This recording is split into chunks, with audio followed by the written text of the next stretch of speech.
Okay, welcome everybody. We're delighted to have you here, and especially delighted to be hosting Dr. Chacón, who is a tenured professor of chemistry at Reed College, my alma mater. It's a weird little school that does some really excellent research. And we're going to hear today about Dr. Chacón's research on X-rays, secret handshakes, and Tellurium. So welcome. Hey! One last thing is, Yep. no, sorry, is please ask any questions you have in the Q&A. That's all I'm going to say. Oh yeah, please. Especially those of you for whom this will be kind of a new realm of study, like please just say, can you expand on this or whatever? And either I can do it during if it makes sense, or I'll do it after I conclude the talk. So yeah, thank you so much for having me. I had such a great time meeting with students and folks like in the last hour, and now I'm so excited to talk more about my research and kind of how it intersects a little bit with the tenure track and kind of doing things a little bit differently. So yeah, I work at Reed College. So Reed College is like a nice little campus. We have about 1,400 students, which is pretty small.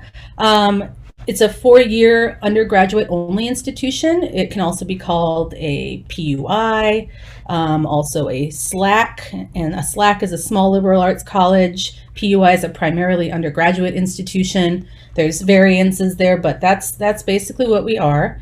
And the deal is that most of my research is carried out by my undergraduates or myself, my own two hands, which is sometimes a little bit rare to find in an institution. And down here is my fancy pants lab. So one of the nice things about working at a research forward undergraduate only institution is that they gave me a very good startup. And if you know what that means, it's like when you apply for the job, you say, this is what I need to get the job done. And they said, hey, what do you want to do to have a cutting edge research lab that undergraduates can work in? And I said, these are the things I needed. And so my lab with this sort of cheater fisheye lens, it's still quite a big lab. And in it, I have everything I need, aside from the Synchrotron that I'll talk about later, to give undergraduates a real opportunity to become scientists. Rather than just doing science, I feel like my job is to train future scientists, and we do a good job of that there. So my shtick is this: bioinorganic chemistry. It's the interface between traditional protein biochemistry, metals, and spectroscopy, which is the interaction of light and matter. And so what I like to say is that we get to the heart of a metalloprotein. And here is a protein that I worked on when I first started as a technician in my graduate lab, what I ended up joining as a graduate student. It's called copper A. It's actually as purple as you see here because of this beautiful dicopper center. And so what there is a copper 1, which is copper missing 1 electron, and then a copper 2, which is copper missing 2 electrons, and they actually covalently associate with each other, which is really rare, but it's because of the job it has to do, which is it's in complex 4 of the electron transport chain. So every time you breathe, you are using this enzyme to help to split oxygen into water, and this thing acts like a little superconductor. And the point of this is that not only do we have this beautiful crystal structure, which is using X-rays, right? So that's some spectroscopy there, X-ray, yeah. But we can also use other kinds of light, like electronic absorption, UV vis spectroscopy, so looking at the electronic changes in the protein, the metal site. Fluorescent spectroscopy, looking at certain amino acids in the area that help to report on what's going on in this protein. Electron paramagnetic resonance, which is kind of like NMR, but for electrons. So instead of looking at protons, we're looking at unpaired electrons. And then my whole shtick is X-ray absorption spectroscopy. So this is using high-powered X-rays to probe this metal center. And the point was, we didn't know what proteins were responsible for loading those copper ions in. So that's kind of my thing, is trying to understand more about the biological stuff by using straight up chemistry and spectroscopy. That's my goal. And so today I'm going to talk to you about one of the ways, or many of the ways, I was able to trap certain intermediates in a pathway of copper silver bacterial efflux. Okay, I'm going to talk about big pump assembly and how we used spectroscopy to understand more about it. And then I'm going to tell you about my sort of pet project, my new project, which is taking a plunge into the tellurium-laced unknown. So here's a big image. You don't need to take a ton away from this except to say homeostasis of metal ions, which is basically the trafficking of these fairly toxic metals to the cell. Copper and iron are wonderful, and they do this great one-electron chemistry that we need in the cell, but they also can contribute electrons in unwanted ways, which would lead to free radical damage and all kinds of things. So it turns out that there's less than one free copper ion in the cell that's not held by something at any given time, less than one, meaning it's extremely well controlled and held on to.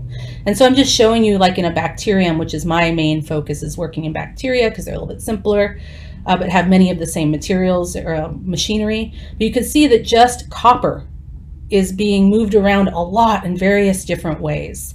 And you can see that a lot of stuff is happening in here, in this periplasmic space. So bacteria, they need to let things in, but they don't want it to get into here where it will be too reactive with hopefully not their DNA. So that's where all of the brains of the operation is, and you don't want dangerous metals being put in there. So a lot of stuff in bacteria happens in this periplasmic space. And so you've got to be able to see where these interactions are happening. Now with E. coli, which is what I mostly am working on, understanding the role of metal ions, there's been a recent sort of interest in studying the host pathogen interface. I mean, it's not that recent, but recent enough that we have the technology to do it, right?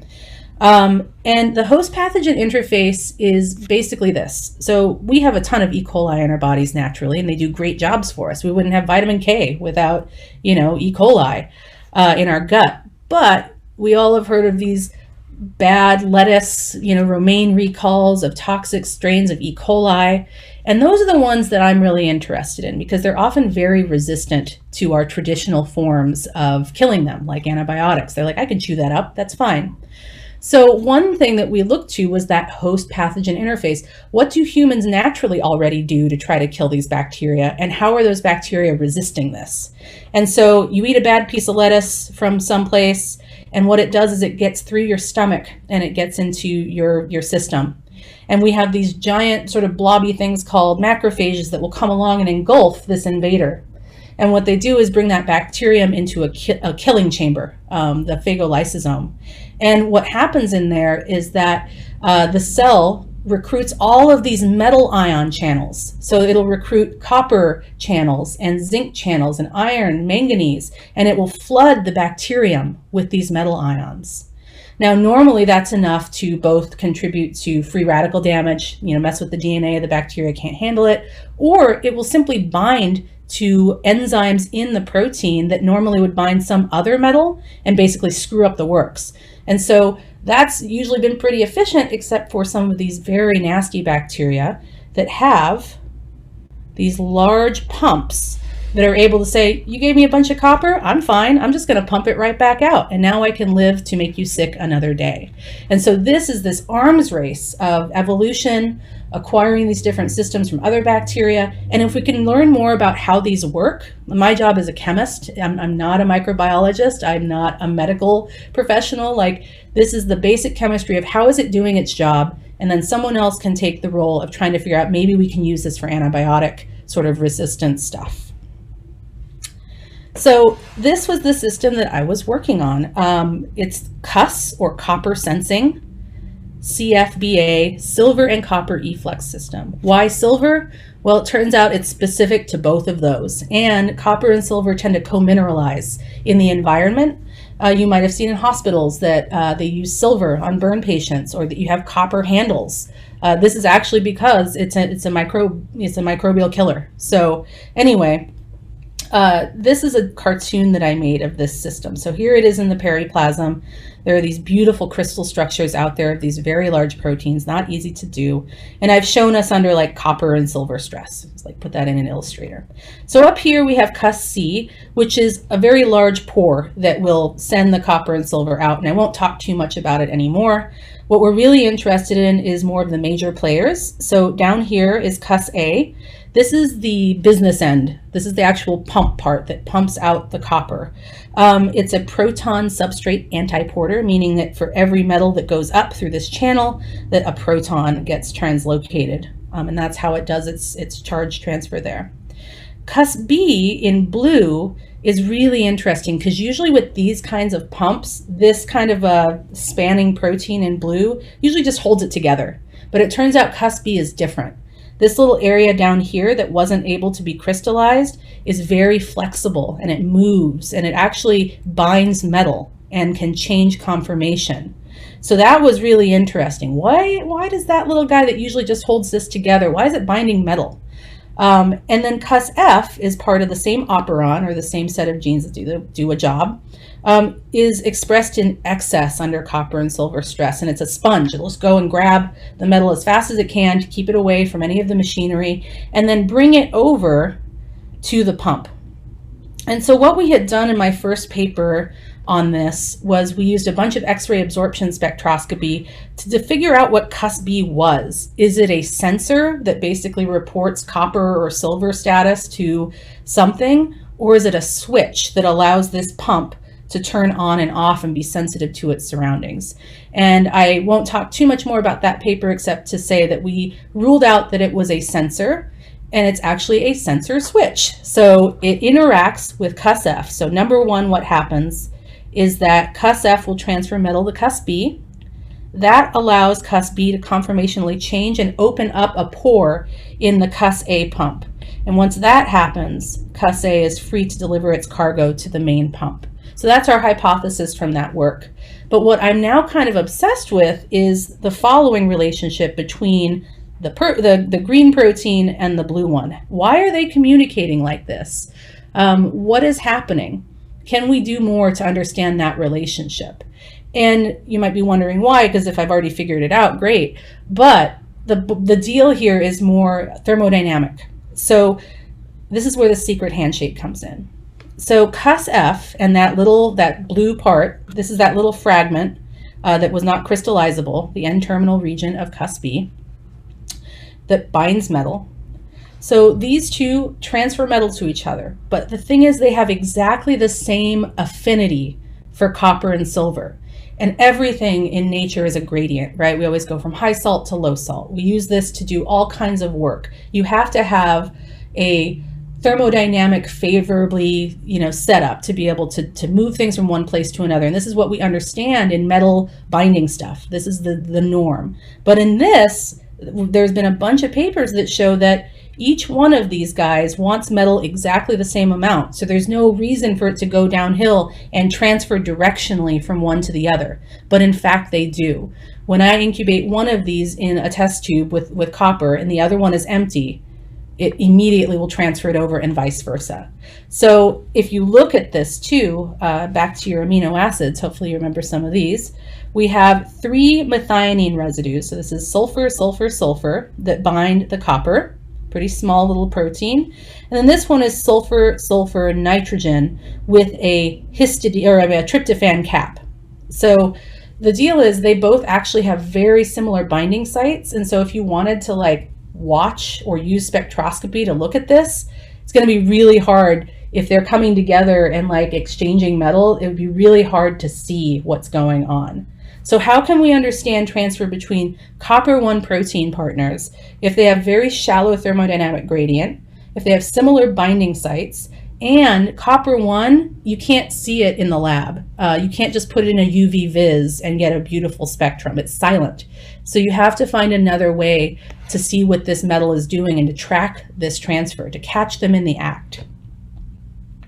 And so that's where my field of X-ray absorption spectroscopy comes in. The light from a spectroscope or the light from a UV vis in your lab is the same kind of deal, but we just take it to 11 and we go over to the really, really high frequency, low, basically really hot X-rays, okay? The kind that would burn a hole in you, not good.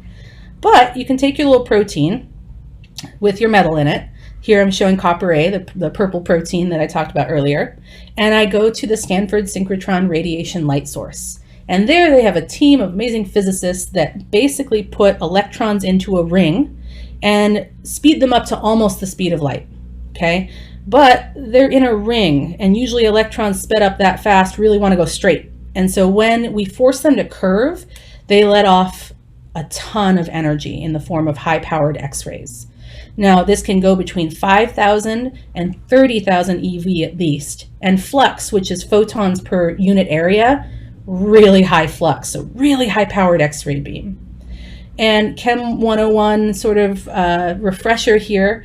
You probably remember you hit something with light, you promote the electron, then it comes down and it relaxes. Well, that's awesome, and we can use that here. So we take this high-powered X-ray and we hit it on the copper in this case.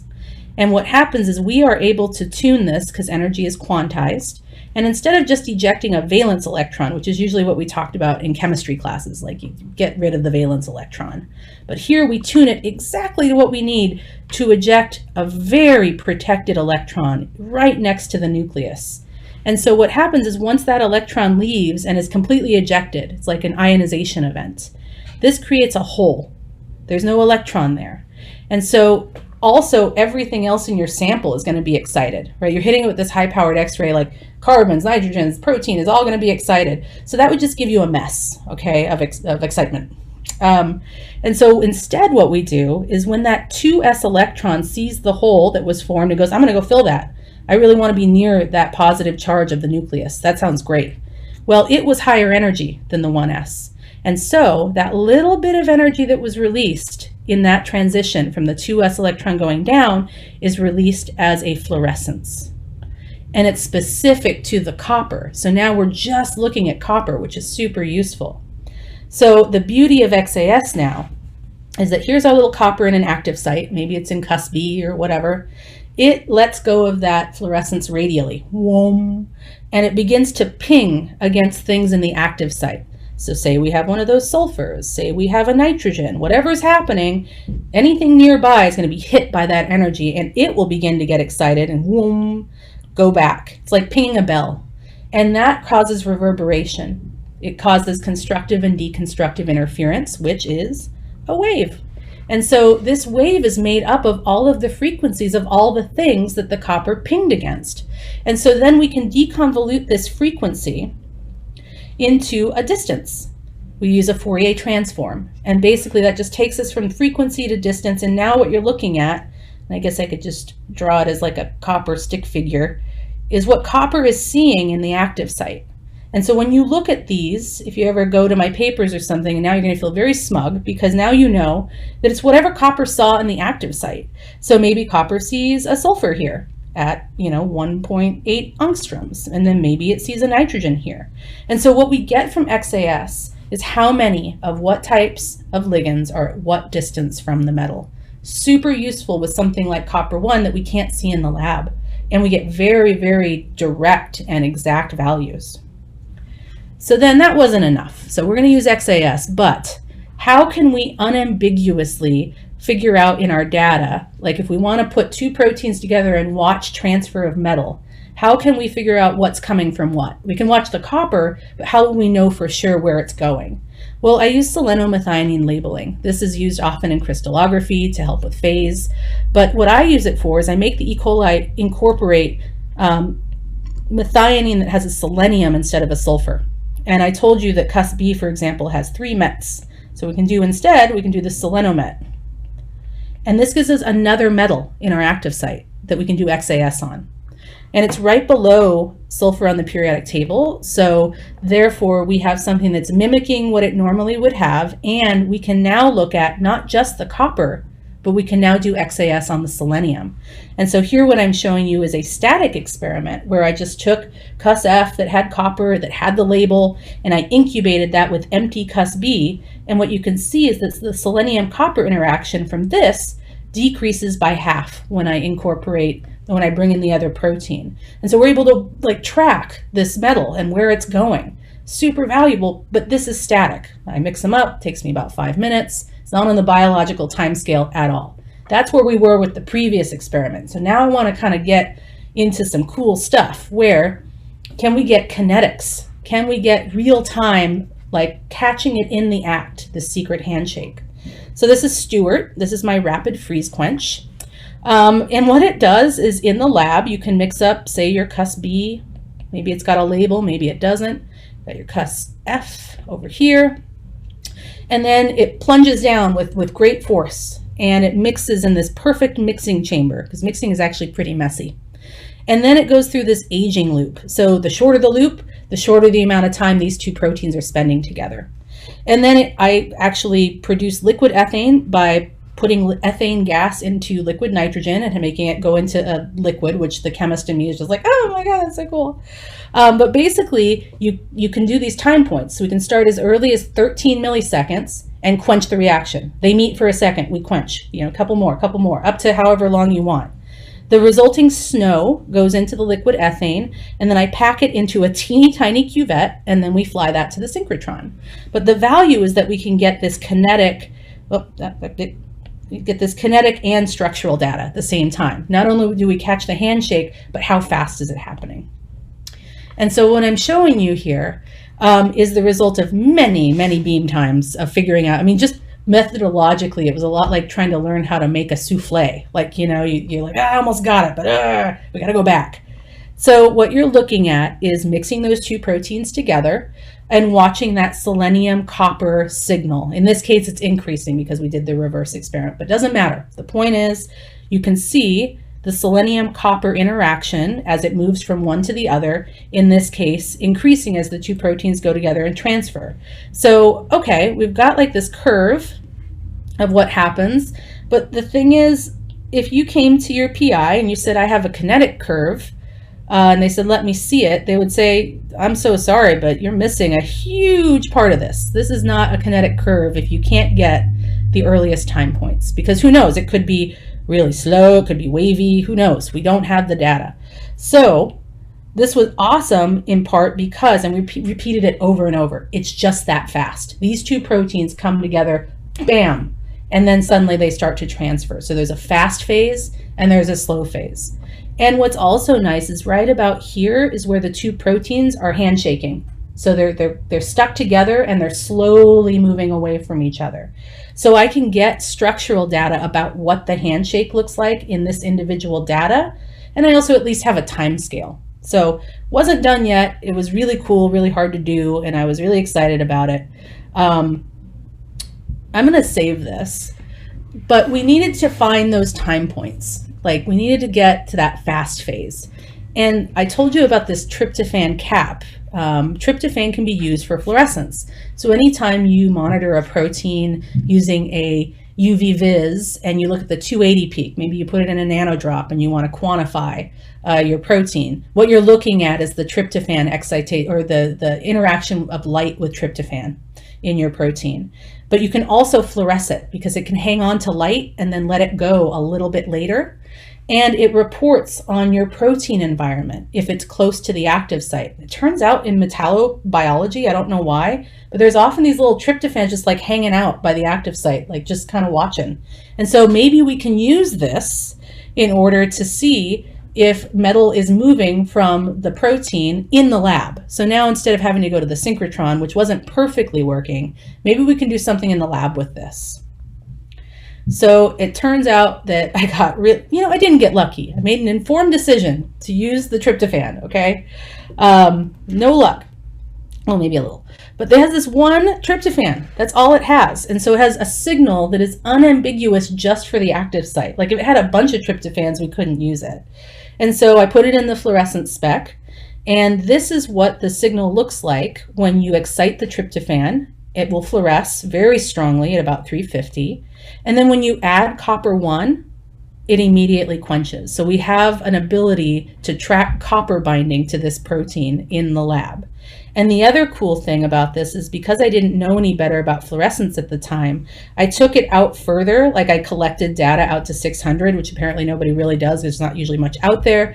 And I found this weird little peak, which is actually the tryptophan interacting electronically with the copper, a cation pi charge transfer. So kind of like, stacking DNA or something like that, where you have this electronic interaction here. And so that's really rare and really weird, but it's cool. And I was able to show that this fluorescence is 1-to-1 with the copper. So it's not just It's totally related, and we can now use this to report copper binding. Can we use it, though, in a protein biological scenario? That's the other question. What if it just kind of binds it? Or what if it's binding outside on top of the tryptophan? We don't know. So I had to make sure that I use this peak as an unambiguous reporter of copper 1 binding to cusF. And then here's the apo cusF. And then I incubated it with copper, and you get the same peak I showed you earlier. But then I wanted to show that you could combine it with cusB and get the same thing, that this works, that we can actually catch copper binding from one of the proteins to the other using this fluorescence. And this is an in silico or computer or computational study showing what the interaction might be, but that was totally just conjecture at this point. But what you're looking at here is that tryptophan basically coming in upon mixing with cusB and flopping down. So we had that to go on, that we think this is happening. So I use something called a stopped flow. So this is in a normal fluorimeter, like, you excite with energy and then it fluoresces, and you track that fluorescence using something called a PMT. But anyway, stop flow is the same thing as the chemical quench I just showed you, or the rapid freeze quench. It's 2 syringes. 2 syringes, maybe you've got B in one, F in the other, and then instead of mixing and being sprayed into something, it goes into a cuvette.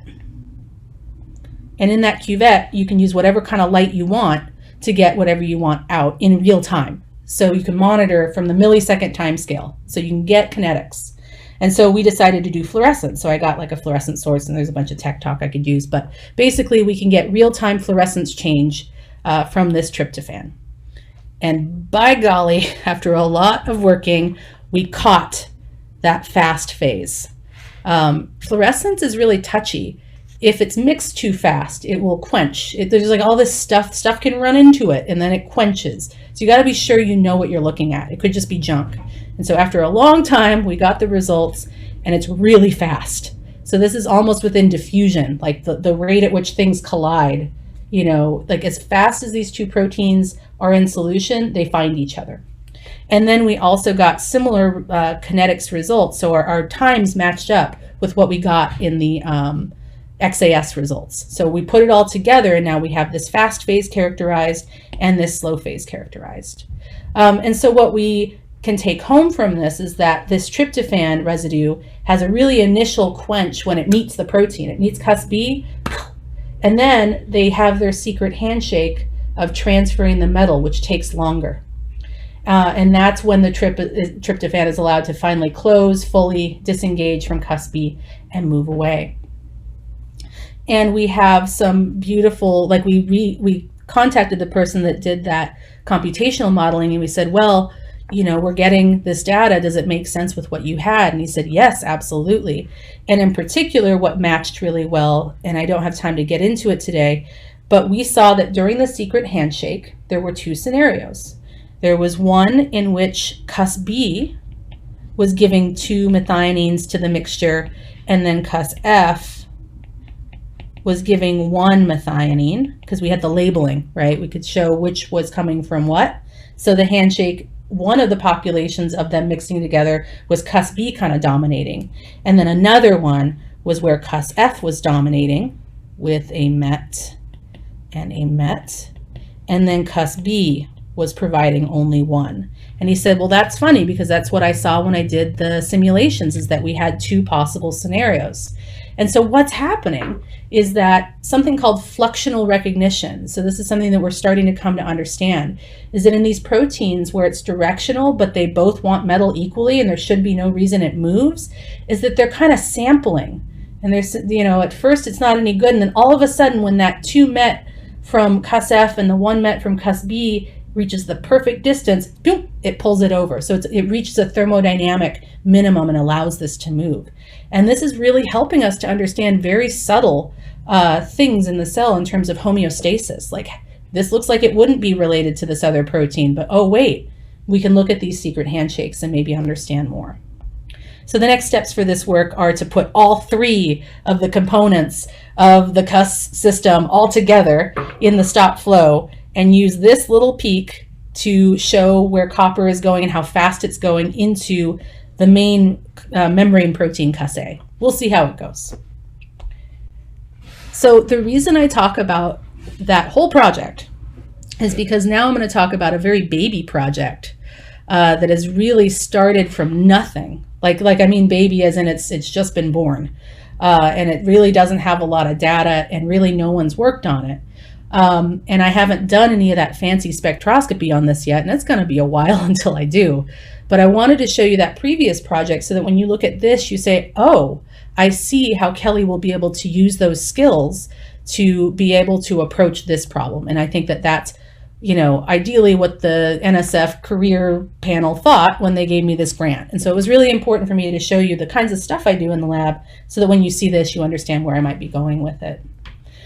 So tellurium is pretty nasty, actually. The Latin derivative, I think, is tellurium means problem metal, and it's because when people were trying to get gold and silver and copper from these mining tailings, they kept getting this kind of gross metal, and they're like, I don't know what this is. It's just a problem metal, and so it just sat in mining tailings it's still sitting in mining tailings now. But people discovered that elemental tellurium is a great conductor, like a semiconductor for electronics. And so now people really want it for batteries and optics and all this stuff. And like your iPhones probably have some in it, and you're just tossing your iPhone in the garbage when you're done with it, right? So it's not only a problem with mining tailings, but also electronics waste that we're seeing an increase in human and bacterial interaction with tellurium. Never really mattered before, but now it is. And it's also a really bad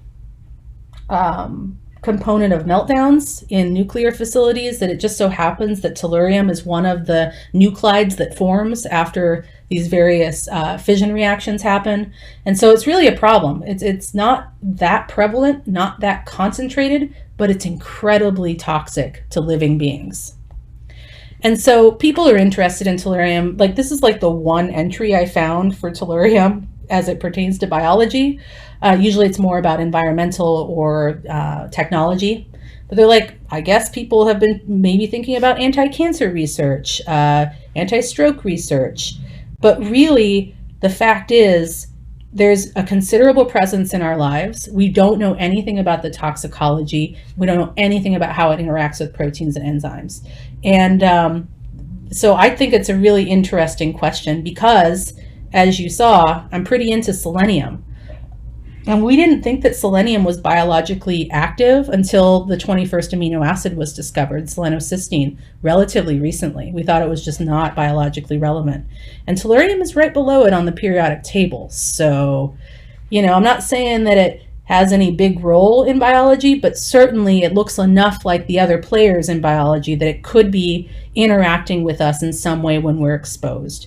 How it exists in the world, in the wild, is ionic. So it's not elemental. It generally has a bunch of oxygens all around it. Kind of looks like phosphate, right? It's got like kind of a phosphatey tone to it.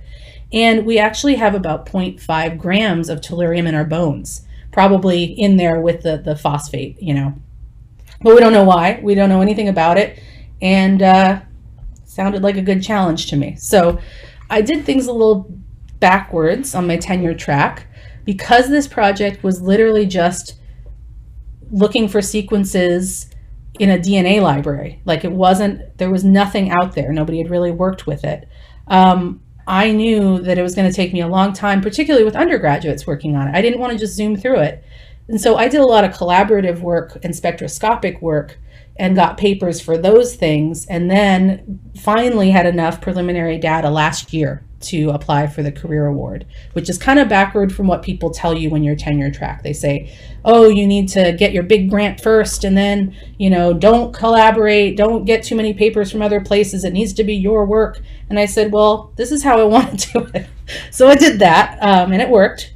But anyway, I had found this weird paper when I first was applying to read about how these folks had found selenium and tellurium resistant bacteria harvested from hydrothermal vents. And what was interesting about it, it's been used for a while to see if bacteria can grow on weird kinds of plates as a way to categorize them into various families. Like, does it grow on arsenic? Does it grow on this? Oh, if not, then it belongs to this family.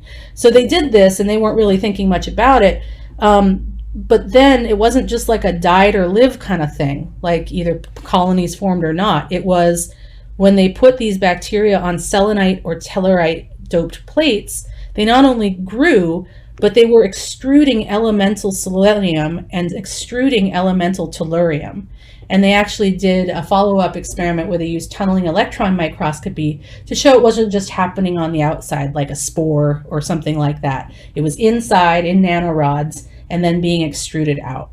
So it's pretty cool, black elemental tellurium and then orange elemental selenium. And so when they investigated what was responsible for this, they found this huge operon, a cluster of genes responsible for something.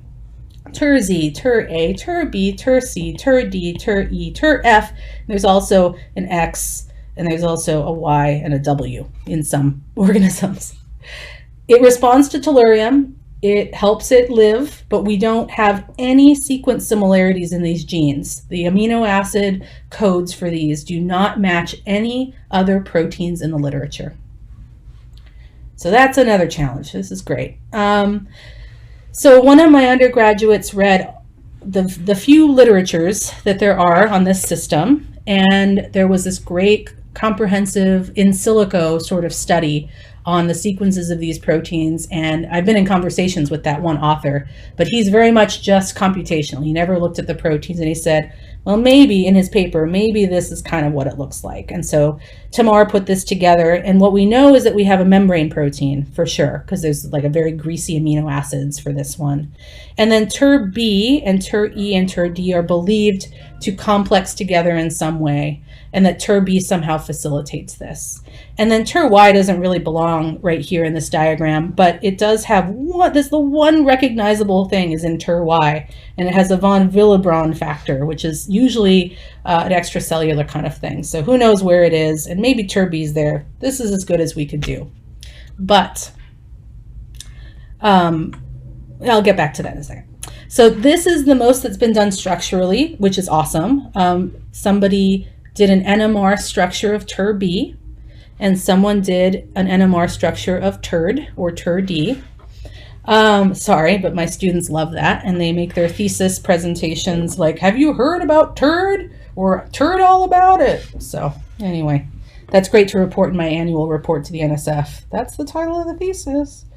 So cool things. No structural similarity to anything else, but it does have a really cool look to it, and it binds two calciums, at least in the crystal or the NMR structure.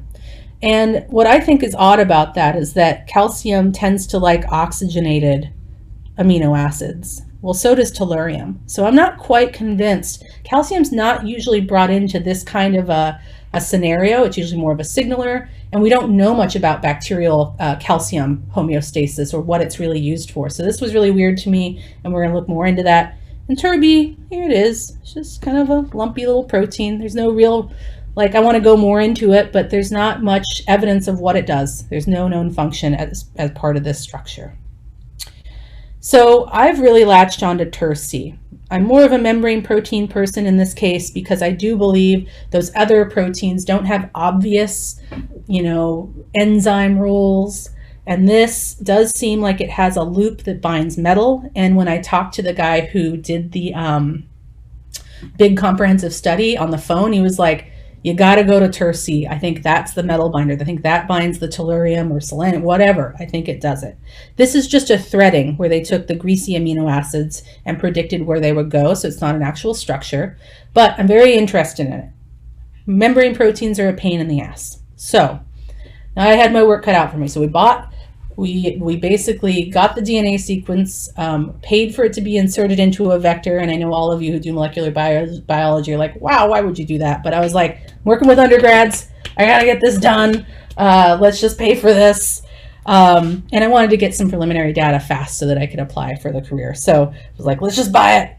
But anyway, we started to try to express it, but you don't even know if you've actually done that. It's a membrane protein. They don't make a ton. When the E. coli is like, that's a lot of work. And so it doesn't want to do it. So we had Segovia, which is one of my former students. She developed a anti-His Western blot over months. Not easy with membrane proteins.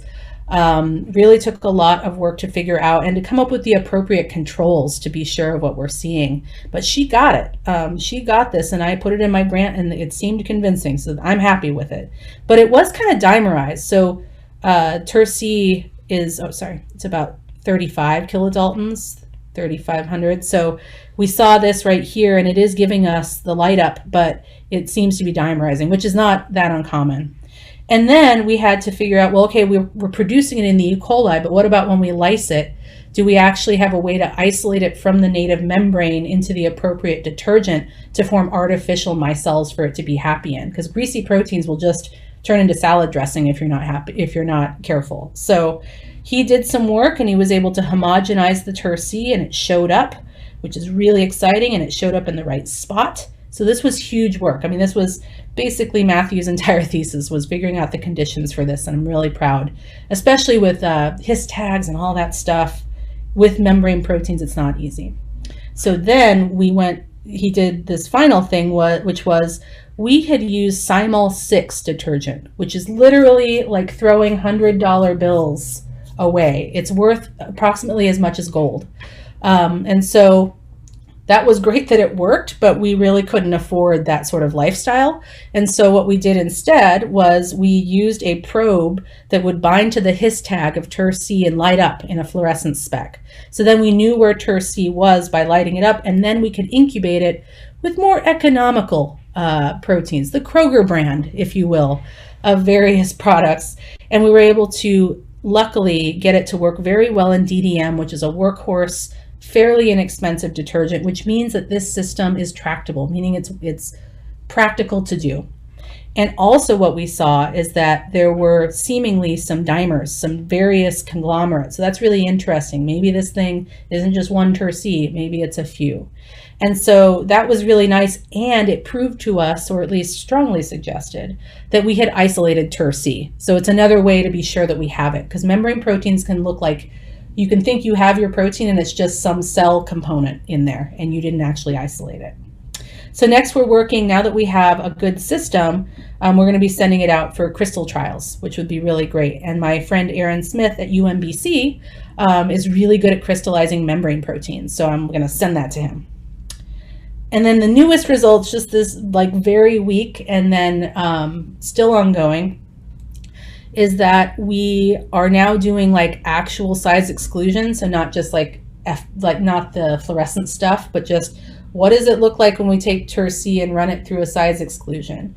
And we're getting dimers. We're definitely getting populations of them wanting to stick together, which is very interesting. And then I told you we had solubilized it, but that wasn't isolating it out from all the other junk. This is the traditional protein purification successfully of TerC, and my God, I can't believe how clean it is. It's just gorgeous. And this was a result of one of my thesis students and my biochemical methods teaching lab. So I do something called CURE, which is course-based undergraduate research experiences, and I just give my research and I say, let's go, and they love it. So it's been working out. We now have a UV vis. So my first spectroscopic scan of this protein, which makes me happy. It looks like it has a heme contaminant, but we were able to get an extinction coefficient, so now we don't have to assay it to get how much we have in a vial, which is really exciting. And then this is the latest data that we're actually working on in my course right now. So I have a group of students who are inserting TerC into artificial membranes, nanodiscs. That's going to help us do cryo-EM. And so we'll be able to put various things together. Even if we can't get a crystal structure, we could get a cryo-EM structure, which is really exciting. Complex studies of TerB, TerC, TerD by FPLC, like starting to mix them together and see if they're coming together. Simple spectroscopic stuff like students are doing NAD, they're trying metal binding, they're just seeing without a crystal structure what kind of stuff we can see. And then we have our own working student-run nuclear reactor at Reed, and students are really excited about, you could just do zinc binding tests by like a simple assay, but they're like, we want to put it into the reactor and do neutron activation. And I said, go right ahead. So they're doing that. It's in the reactor now. So that's that. And then I can talk more about this, but basically we're working on getting tellurium to bind to these proteins, but we don't think it's binding with oxygen all over it. We think that sulfur comes in the cell and grabs it. And so we're working on synthesizing glutathione-mediated tellurium and selenium. So just kind of telling you about that. And then this is me. I'm Kelly, and I guess in the last 1 minute, I don't want to take too long, but this is me and my dad. I grew up spending my time between Mexico and here. Grew up pretty poor, not pretty, very poor. And then I dropped out of high school when I was 15. You can see this picture of me in my 15-year-old state with weird dyed hair where half of it was dyed blonde and some of it was black. And then I dropped out at 15. And it wasn't until I was 22 that I got my GED. And it changed my life to feel like I was smart for once, like that I could pass a thing and do well at it. And then I went to Portland State, and then I got my PhD, where this face is the best face I've ever made, and I don't think I'll ever make it again. I was like freaking out. And now that little butthead is a professor at Reed with all kinds of queer and people of color and trans and non-binary professors. And I'm just saying to all of you that if you think academia is going to stifle you, that doesn't have to be the case. Things are changing. And we are recreating what it is to be at a small college or a large college. It's happening. And we just have to pay that. I just want to tell you about that I'm happy. It's not perfect, but I do feel like we're making changes, and academia is not the stifling place that you might think it is. We are remaking this. And so that's it. I'm going to say thank you. Yeah, you can't hear all of our thunderous applause. Just what a good talk. I'm kind of blown away. Everyone, please put your questions in the Q&A. That usually takes a minute or so for people to put their thoughts together. So I'm going to start out with a question, if that's okay. I've been thinking probably the most about this in the context of microbial ecology. Yeah. And do you think, this is probably way outside of what you've thought about, but do you think that we could use these kinds of this what's the word? Operon? Operon, yeah. This operon as like a canary for contamination? I do. That's actually something I think about a lot. It's part of, because I'm more of an NSF person, which, there's like NIH people and then there's NSF people, and I'm all about sort of the way that we could use this to either bioremediate, just suck it out of the soil would be really nice with some of these areas, or exactly report for it. And I think that's where I'm kind of headed more than the medical kind of side of things in terms of immediate usability, because if we can at least make the tellurium elemental, that takes down its xenobiotic properties 100% at least. And so I don't mean at least 100%, I mean at the least it will help with that. And so even if we're not harvesting it for precious tellurium to use in our phones, I think we could like inject this stuff. And it's in metallodurans, it's in all of these various, but it's not to the extent that it is in E. coli, and I'm not sure why. So there's various bacteria that have various genes, but not all of them have the full operon. Yeah, could it have come through horizontal gene transfer with, like, I don't know, can archaea? Right, I think so. I think so, because it's like either they have the whole thing, or there's like some kind of genes that are used, but they're not TER genes that at least help with the redox part of this, which is that tellurium has a lot of, it needs to be reduced and like transported out. Like there's a lot that goes on with the homeostasis of that, or the rescuing. And so I definitely think that some bacteria got the whole thing, and like some bacteria got interrupted halfway through or something. I don't know. Yeah, that's really interesting. All right, we're still waiting on Q&A. Please, folks, get your questions in. Folks, ask me questions. It could be like, what's an X-ray? I don't care.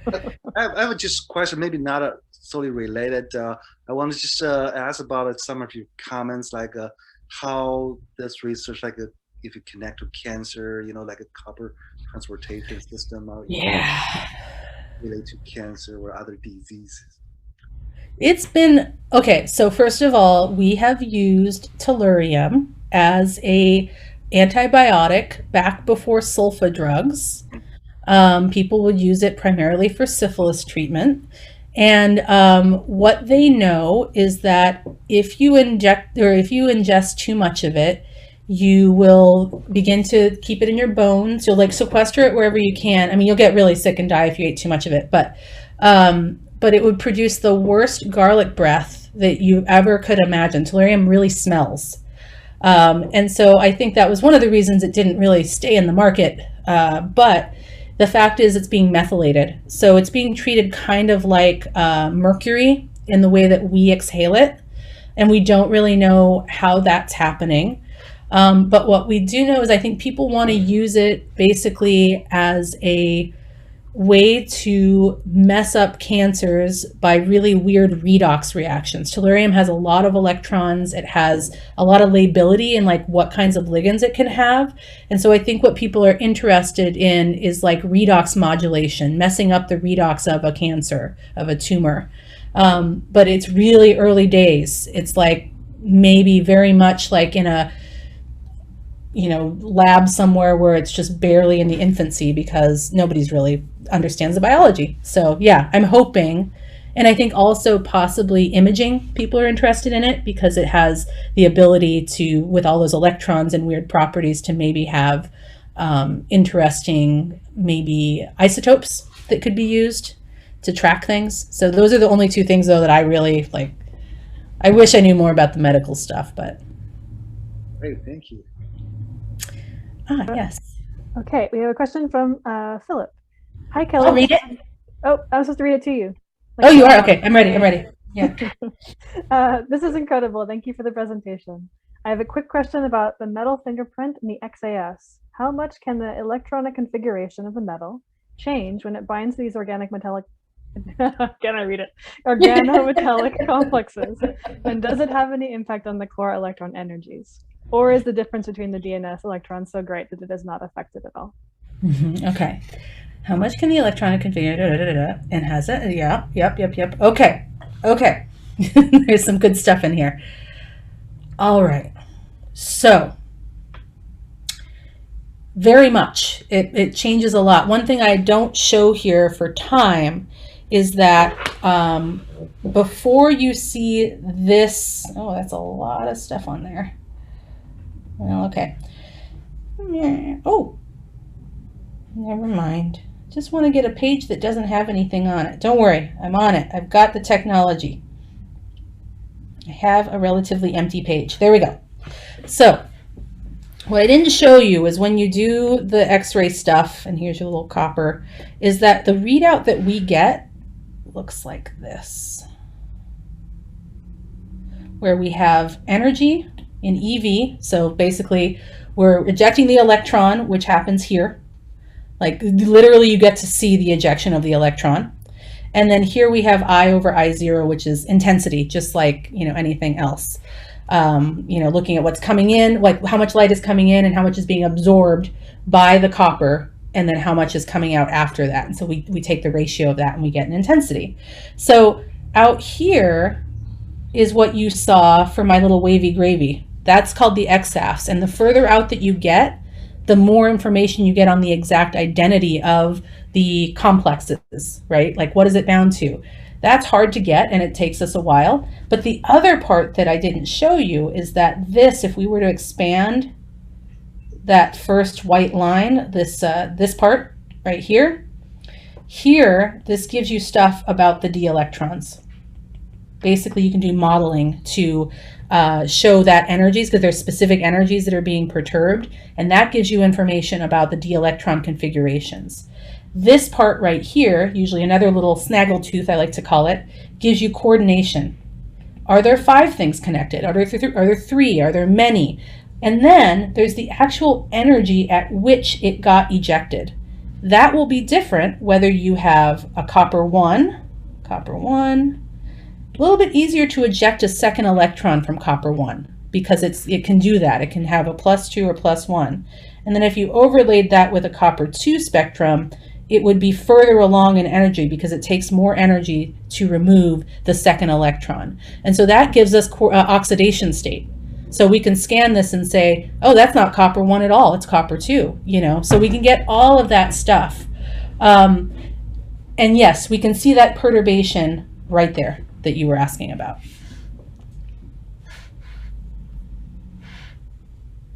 Okay, Rob has 2 questions about bacterial homeostasis in the context of compartments. Are there other compartments besides the periplasm, and how are they different? So bacteria are kind of simple. That's why I like them. They're straightforward in this particular case. They have one job, which is to live by the seat of their pants. They need the copper. They have to have the copper. That's what they need for doing electron transfer and all kinds of various things in the periplasm. And like I'd said before, all of the dangerous stuff in a bacteria, because we have our my crappy DNA picture. Wow, that's not healthy for that poor bacterium. But basically, all of the copper or iron or zinc or, I don't know, tellurium, all of the dangerous stuff that could make electrons happens in the periplasm. It's definitely where everything happens. And homeostasis of copper, at least like I showed this before, but yeah, here we go. Here we go. So there are some copper proteins that exist in the cytosol, but they're very much like rescue. So there's metallothionein, which its job is like, if it sees something it doesn't like, it's going to grab it.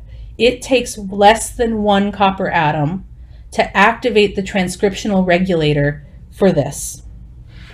So it's very quick to respond, and everything happens in the cytoplasm, or I mean in the periplasm.